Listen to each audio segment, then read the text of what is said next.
about the 22 questions. Gwen Azama-Edwards, retired city clerk, former city commissioner, City of Daytona Beach. The Truth with Gwen Azama-Edwards on Goliath Radio. If you don't take hands. See you. Fine.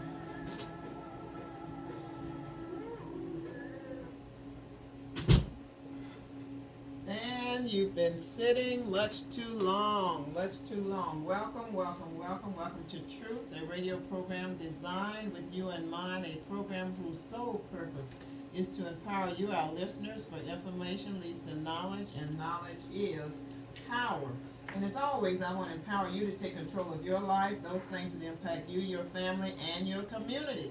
As always, too, we want you to go to the website at www.gwen-truth.com so you can access that all-important information that will give you the all-important links and make you what?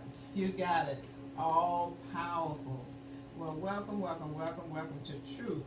And my guest tonight is a very, very special lady. In fact, I told her, I don't know if she believes me, but I did say I was awed in her presence, and I really am, because she has such strong passion.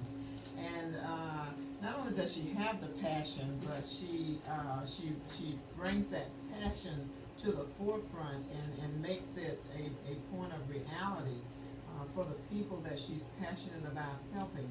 And that individual, of course, is Judge Belle Schumann, and she is a circuit, 7th Judicial Circuit Court Judge for this area. And I'm just so honored that she is here to help inform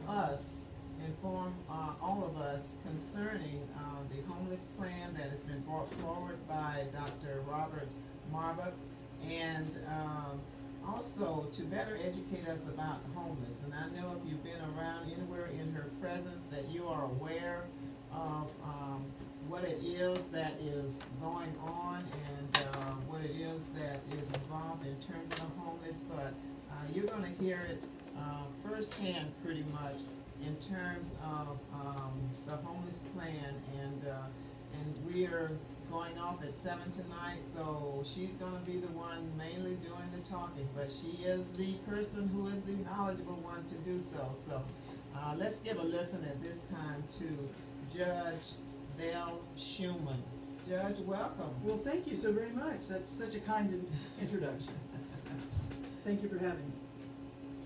And if you could share with our listeners as to why it is that you are so passionate about the homeless and homelessness. Well, I'm a county court judge here in Volusia County, and I'm in my 10th year doing that, and we see approximately 5,000 people a year. Now, a significant percentage of those folks are charged with offenses like trespassing, disorderly conduct, disorderly intoxication, or other offenses such as that. And it's quite common that you see the same faces over and over again. So it occurred to me that it was a system that was the most expensive, least effective way to deal with the problem. Arresting the same individuals over and over and over again it does nothing to address the underlying root cause of being homeless, and doesn't really do anything to promote the system, the efficient functioning of the system. And so I began looking in other areas, talking to fellow judges at conferences, things like that, trying to find another area or another community that was doing a better job of dealing with homelessness. First, I tried to educate myself about the different things that were available in our community. And although there were a lot of well-meaning people that are doing a lot of important work, it seemed to be rather disjointed and not really a coordinated effort to address the underlying causes of homelessness. It's a tremendous burden on the criminal justice system, a tremendous burden on the medical system. You know, it's just a very expensive way to deal with the problem, which is really not to deal with it at all. So I discovered a program in Pinellas County called Pinellas Safe Harbor, and I started looking into that a little bit more, and I saw a program that seemed to make a lot of sense. It was designed and implemented by a nationally renowned expert, Dr. Robert Marbit, and I started talking to different groups, first the faith community, and also downtown businesses, homeowners association, trying to get them interested in looking at this other plan. And so it got some momentum, and we were able to get some interest in it as we found out more about it, and several people went to visit Pinellas Safe Harbor and saw what great work they were doing. They had some very quick success within 6 months. I don't know if you remember some of the stories about St. Petersburg area, but say 5 years ago, before they opened in 2011, January of 2011, so they're coming up on their 4th year. But say 5 or 6 years ago, the downtown area in St. Petersburg was essentially a tent city. The most expensive, highest profile real estate, 400 homeless people lived there. They were camped on the steps of City Hall. There was a tremendous problem, and as most municipalities do, the first thing they tried to do was to arrest everyone, slash the tents, and clean it up. Well, that is only a short-term solution and fairly cruel as well. So that didn't work. It was also a media firestorm. So faced with this issue, faced with overcrowded in the jail, the problem downtown, they figured out that it was very expensive to house homeless individuals for just a few days, that the most efficient way to do it was to have a holistic center, a service center, where it's bare bones, pretty Spartan, mats on the floor. There are some bunks once people get working, and it's as a reward. As a reward, right.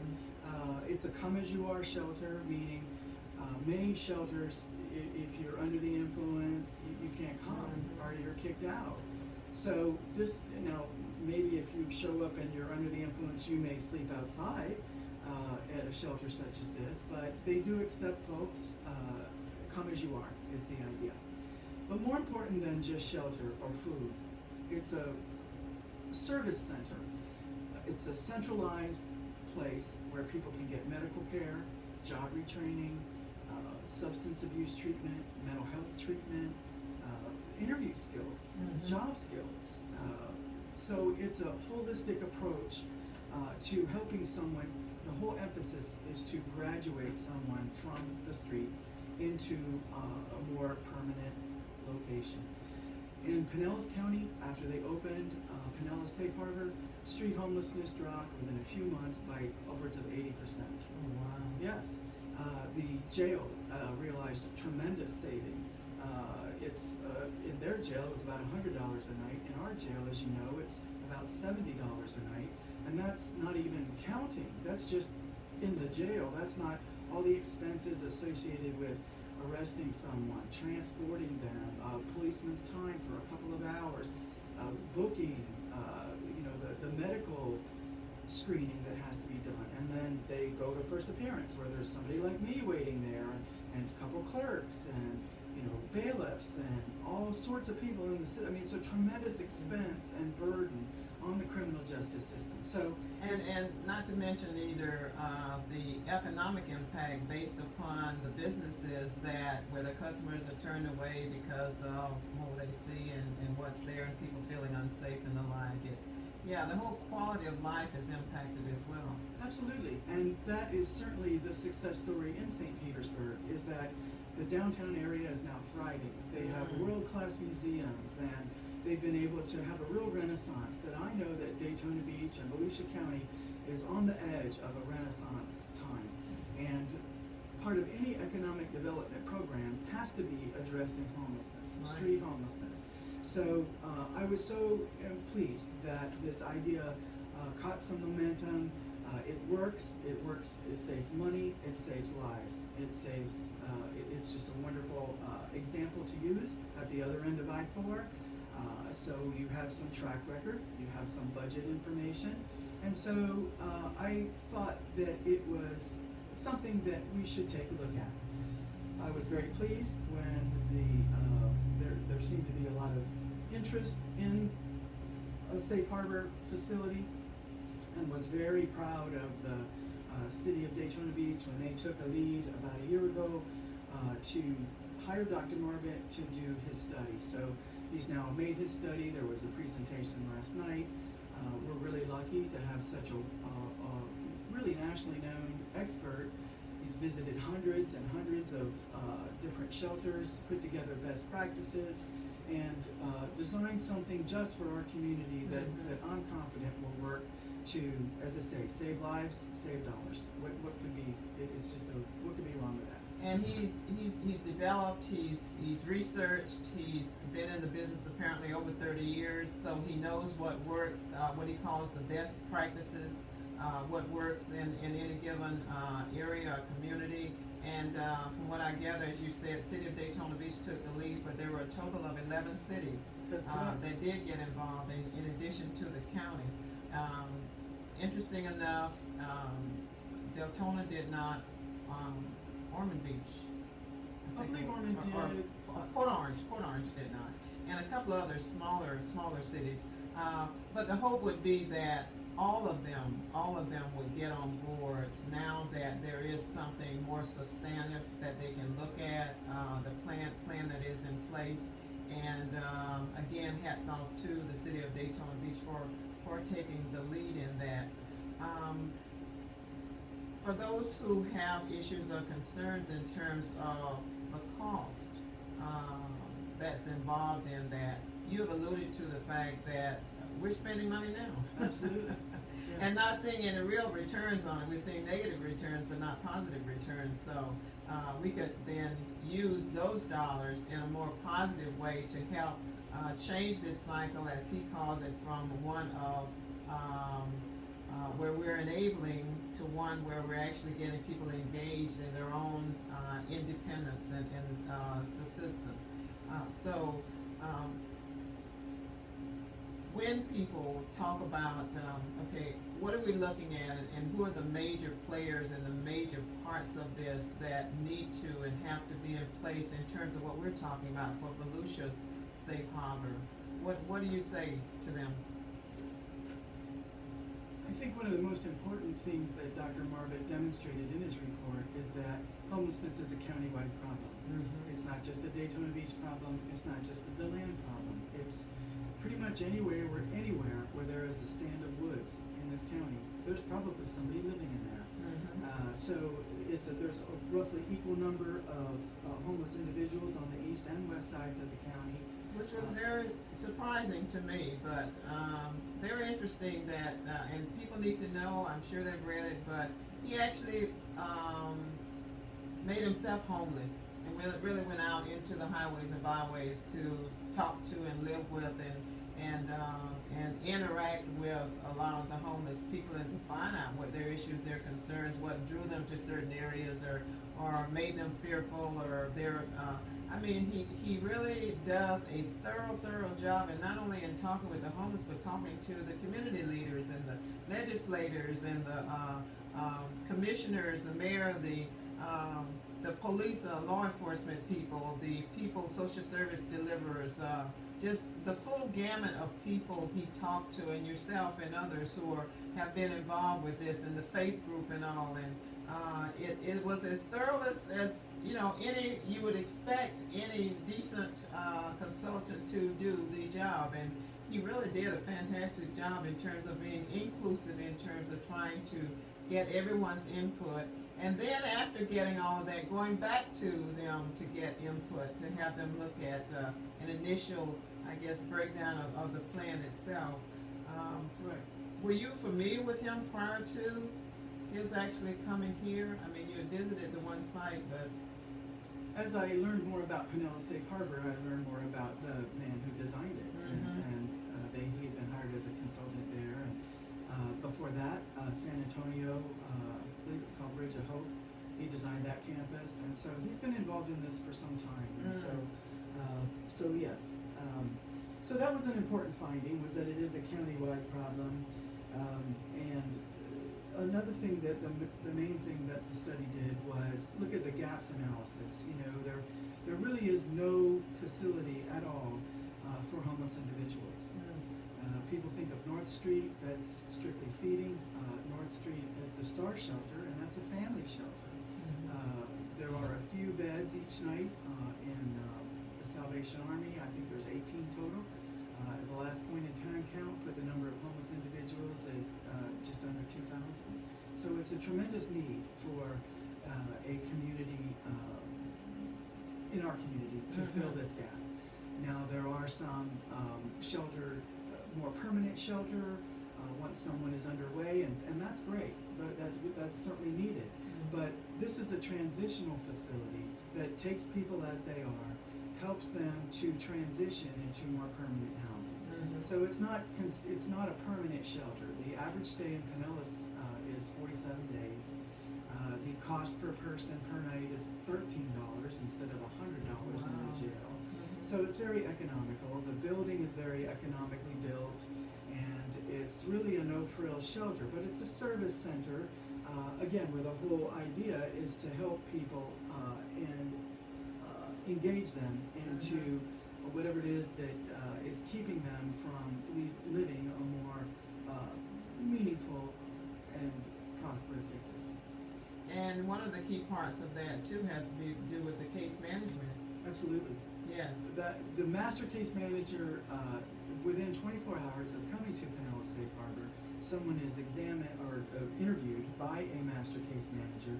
And what a master case manager is that they can make referrals to many different agencies. There are many social service agencies that have case management, but it's just within their own agency. So if someone is a veteran, they can help them get veterans benefits. If they qualify for Social Security, help them, or whatever entitlement programs they may be entitled to. If they have a substance abuse issue, get them lined up with those kinds of things. Mental health, all sorts of things. Job retraining. Sometimes it's as simple as a pair of work boots that keeps someone from getting a job. So that's what a case manager does. Is a master case manager fills in the blanks, helps the person, designs a program just for them that enables them to develop into self-sufficiency. And then, much like you would in a school day, you approximate a work day, school day.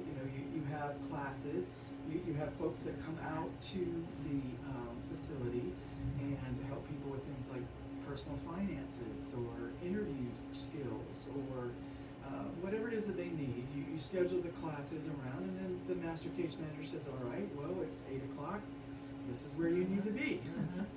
So it's, last night I heard Dr. Marvitt say that homelessness is not a hunger issue. That nobody really ceased being homeless because they had a sandwich or a pair of clean socks. Now, that's important. That's something that certainly homeless people need, but it doesn't help them transition out of being homeless. And that's really where you recoup the most savings, both with the system, the people who use the system, as well as the human lives that are improved. And he made mention of the fact that, there are kind-hearted people out there who want to give meals out to all the homeless people, and they feel that they're doing a good deed, and and they are. But it gets to the adage that we've heard for years about you can either give a person a fish or you can teach them to fish. Exactly. You're talking about, instead of giving a person a hand out, giving them a hand up. So it's really about getting them into a program, as you've said, that would lead to their self-sufficiency, and they have to buy into that. This is not a forced program; it's a voluntary program, and they're taking people who would volunteer to participate, as opposed to those who don't want to, because then what you're doing is pretty much kind of wasting your time. But he also spoke about the need for, and I know there are laws that have passed that make some of the ordinances that some cities or counties have illegal. But he talked about the county actually coming up with something that all the cities could buy into, like they do with the construction ordinance and the like. They have one that's a countywide thing, and then all the cities adopt it so that they have the same kind of governance in terms of dealing with the homeless. And it's important, he mentioned too, as you see a lot of them with the court system, to not make this something where you're locking people up for being homeless, where you're really penalizing them for that. Well, that's true. I would say that it's not being homeless that is criminalized, but being homeless does make it more likely that you would accumulate criminal charges such as trespass, or just, you know, if you have no place to use the restroom, you know, you really don't have a big choice. So, if you think about when you opened your eyes this morning and all the things that you did to get ready for your day, and then if you had to imagine yourself doing that in your neighbor's front yard, you know, you too would be a criminal. So I think that making the ordinances, what he's talking about there, one of his recommendations, as I understand it, is to make the ordinances uniform, so that they are enforceable, that they are humanely applied, and that they're unique. But if I can go back to one thing, I think it's important to talk about what it is and also what it isn't. You know, I've heard some discussion about, well, what about, you know, Meals on Wheels or food pantries or people who are, we read in the newspaper just the other day that there's so many working poor in this area that rely, well, I think that's the difference between a food pantry where you get a sack of groceries that helps you through the month. There's many, Halifax Urban Ministries does a great job with that currently, and many other organizations as well. Food pantries, Meals on Wheels, those sort of things. That to low-income or elderly folks, they're not talking about stopping those kinds of efforts. What they're talking about is street feeding, where somebody rolls up to a park and people come out of the woods and receive a meal.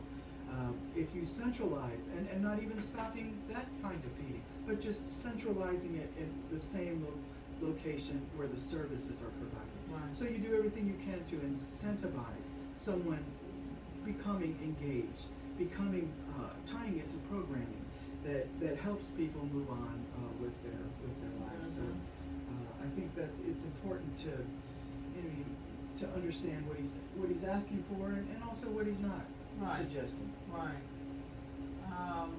What are some of the key issues that you've heard people bring up that not only shows that they haven't actually read the 39 pages, but also that they don't fully understand what this is about? I was asking, and we were discussing earlier, where he talks about the perfect site for Volusia Safe Harbor, which would be on Red John Road, next to what is currently the Stuart Marchman Act Center, and bringing the Halifax,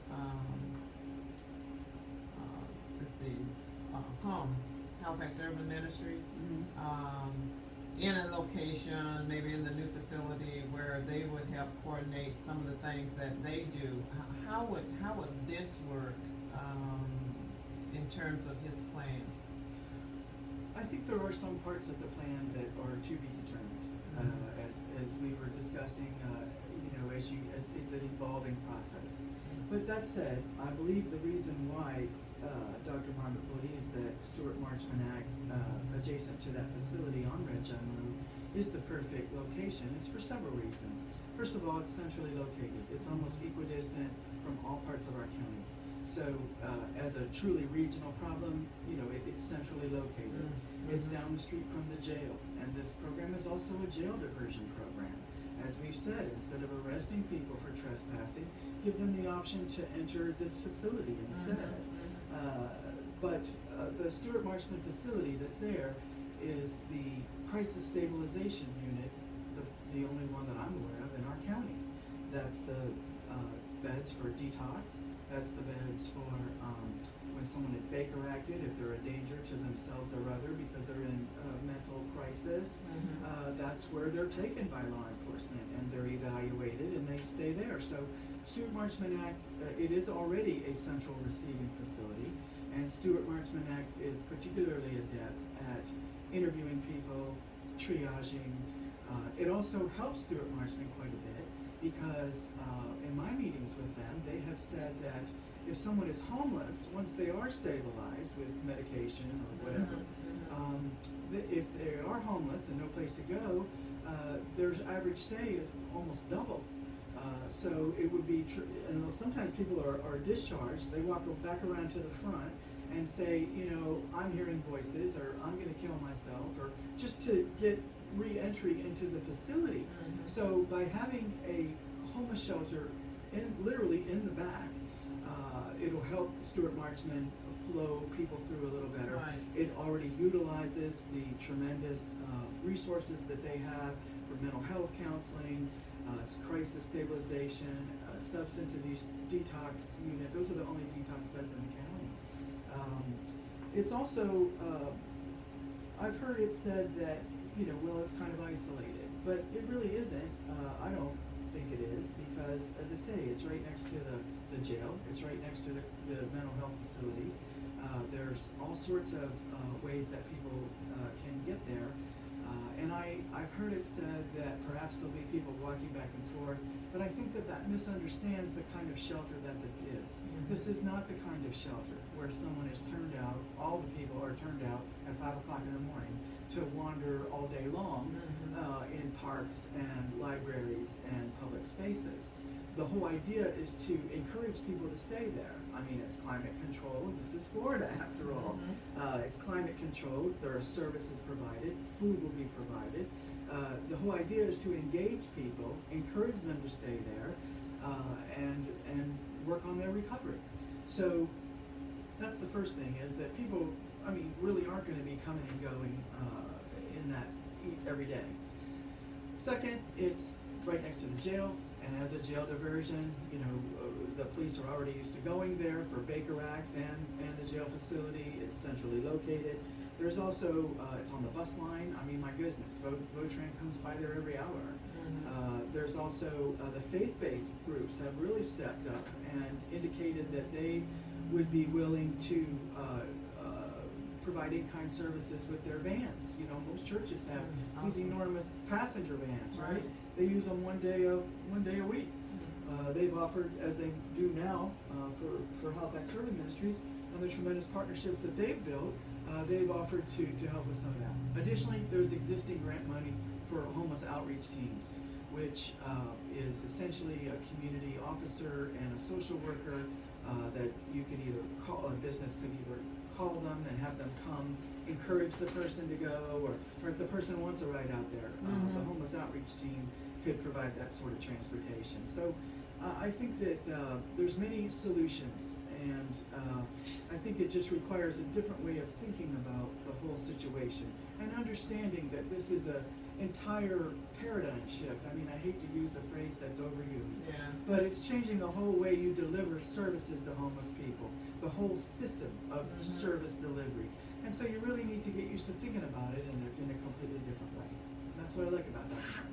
Yeah, and one of the key things he says too, that is if we continue to think in the mindset of just enabling people, which means you're just handing out food, etc., giving them handouts, that what's going to happen is that our homeless population will grow. That's correct. And under the Safe Harbor program, that actually, as you've mentioned with the one that you've talked about, the number of homeless people will decrease dramatically. Yes.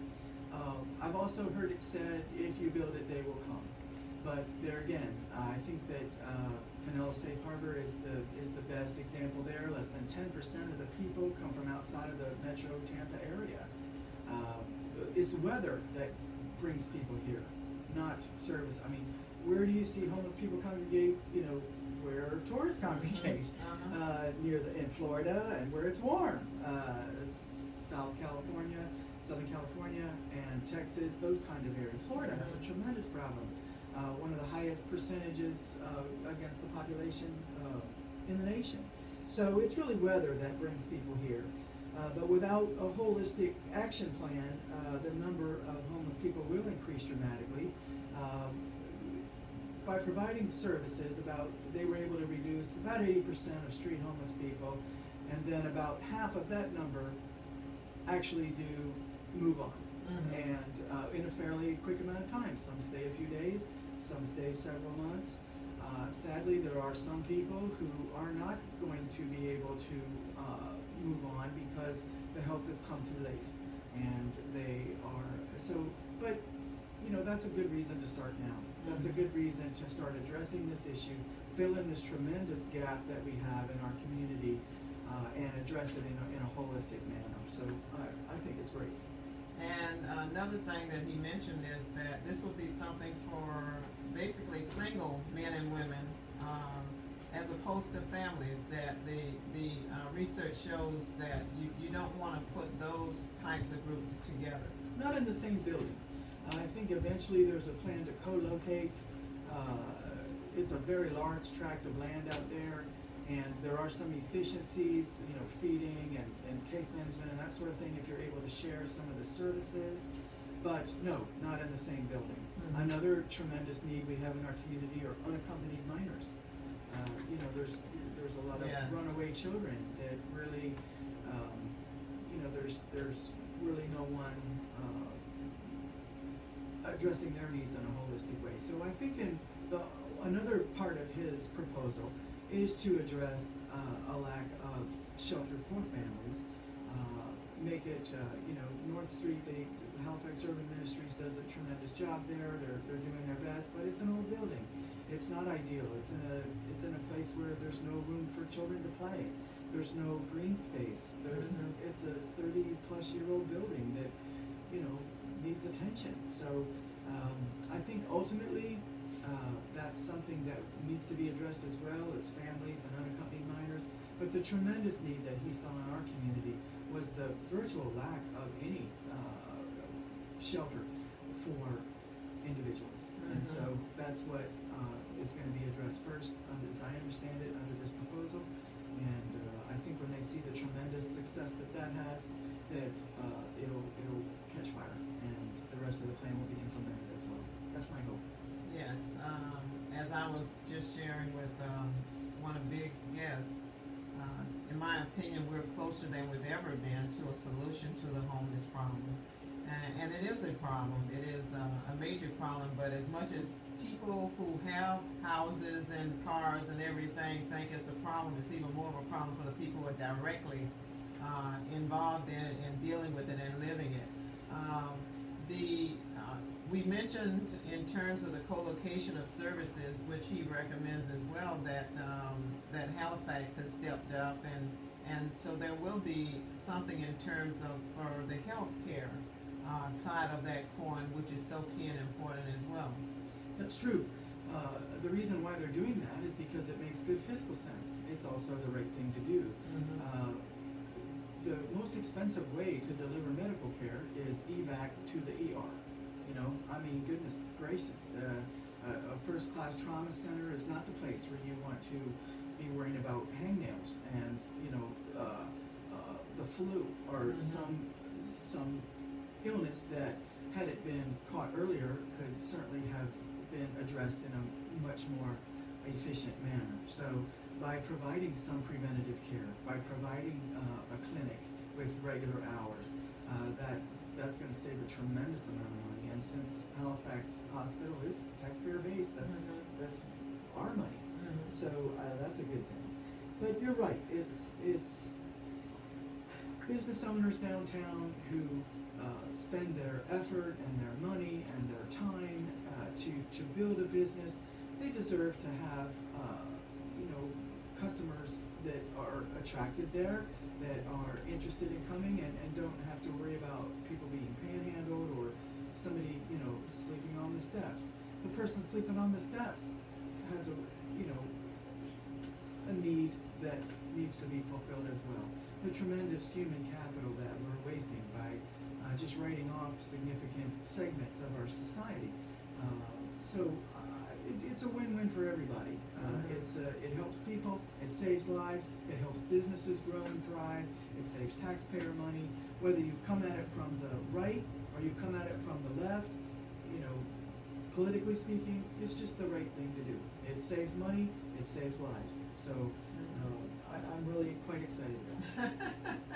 Yes, excited and passionate, and we can feel that, and that's why I'm so glad to have you on the show. Thank you. Now, last night you attended the City of Daytona Beach City Commission meeting where they actually moved forward.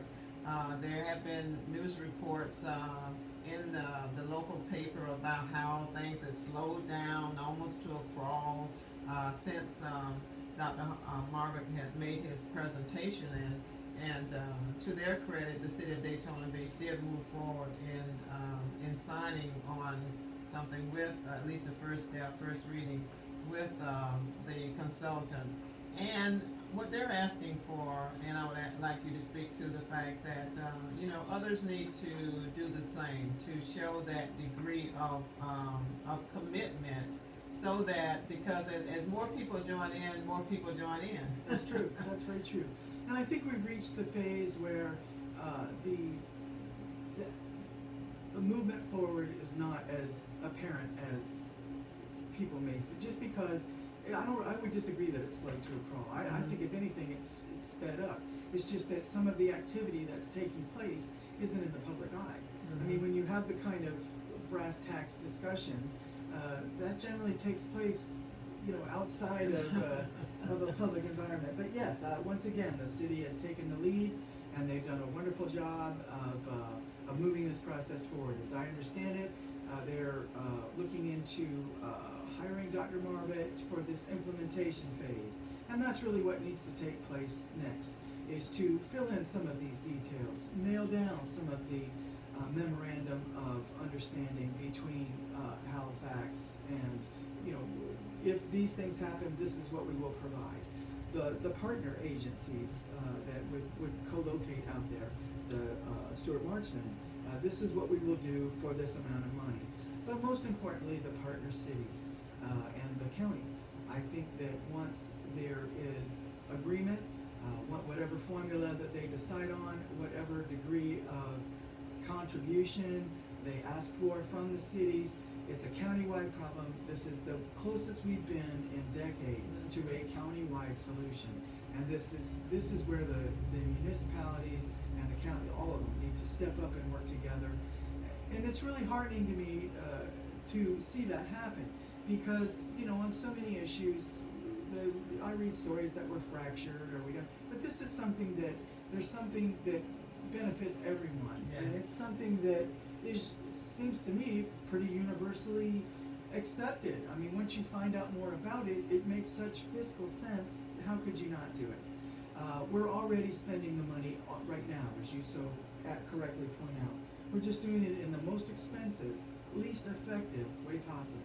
I mean, you could, 1 or 2 police officers, the funding that will require for that is all that they're asking for from the cities. And then whatever formula they decide, the buy-in needs to be, people need to accept, and if they want to put conditions on it, that's fine. But as I understand it, that's the tremendous step forward that took place last night. And that the city is talking to Dr. Margaret about engaging him to flesh out these agreements, to put it on paper, to make firm commitments, not just for a year, but 5 years or 10 years, so it'll be self-sustaining in the future. And you're right, success breeds success. And once it gets underway and people can see what a transformational campus it has become, I have no doubt that it'll become the focal point of all the good works that are taking place in our community already. It's just, they're kind of fractured and duplicated, and, you know, but in a centralized location where it's tied to programming and case management, I think tremendous things are going to happen. I really do. And I think that it's an exciting time to be part of this process, and I'm very proud of the city. I'm sure that they will, in the next 60 to 90 days, move forward, get the commitments that they've perhaps gotten privately, more formally, and once that happens, I'm confident that all the players will fall into place. And as you said, in terms of what happened in Pinellas County, the fact that the downtown area became vibrant. Absolutely. Again, and was I mean, this is a battle that the city of Daytona Beach has been fighting for many years in terms of really being able to come up with something, a solution that would help downtown, and that would be a major plus. And then you look at all the other exciting things that are happening that people can actually put under the umbrella of economic development throughout the county and east side, west side. But what can slow that down and stagger that progress is the homeless situation. That's right. And so it's a plus for everyone, a win-win for everyone. Those that are homeless, those that are impacted by the homeless in a negative fashion. It's just a win-win for everybody if they jump on board and do whatever is necessary in terms of the immediate next steps that he spells out in his plan.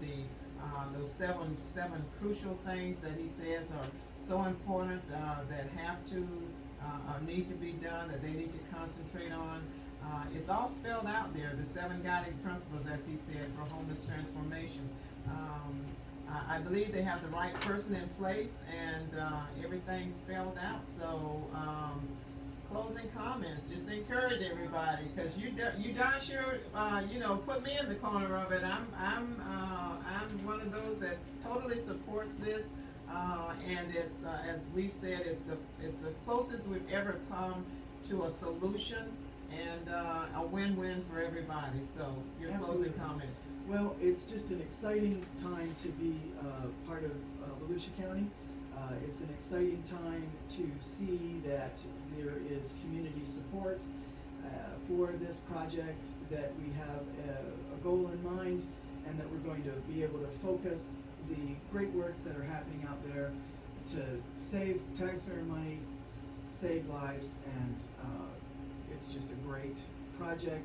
I encourage everyone to find out more about it. Dr. Margaret's report is several different places. It's on the City of Daytona Beach website.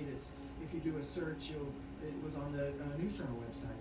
So I encourage you to find out more about it and to become part of it, because there's something for everyone, and it's just the right thing to do for so many different reasons. Absolutely, and I would say in terms of the price tag that's tied to that, as we have said, that money is already going down the tubes in terms of not really bringing about totally effective results to solve the problem, be a solution for the homelessness that's going on all around the county. And those dollars, those millions that we're talking about are millions that will be put to good use, that will help this area economically as well as in a humane fashion as well. So thank you, Judge, for everything that you have done to move and bring this forward. And thank you to our listeners, and thank you to Dr. Margaret and the City of Daytona Beach and all the other 10 cities that were involved in initially getting this going, and the County of Volusia as well. Thank you all for listening, and be sure to tune in again next Thursday, starting at 6:20, as we do our best to engage you, to inform you, and to empower you to take control of your life, your community, and what is in the best interest of your family. And this indeed is something that is in the best interest. So until next time, be informed, be empowered, and stand tall for that which is right and truthful. Until next time, I'm still standing. Judge Belle Schumann is still standing. The homeless plan is standing erect, and it's ready to go. So be supportive. Thank you, and until next time, thank you so much, and be blessed. Thank you very much. Thank you. On W.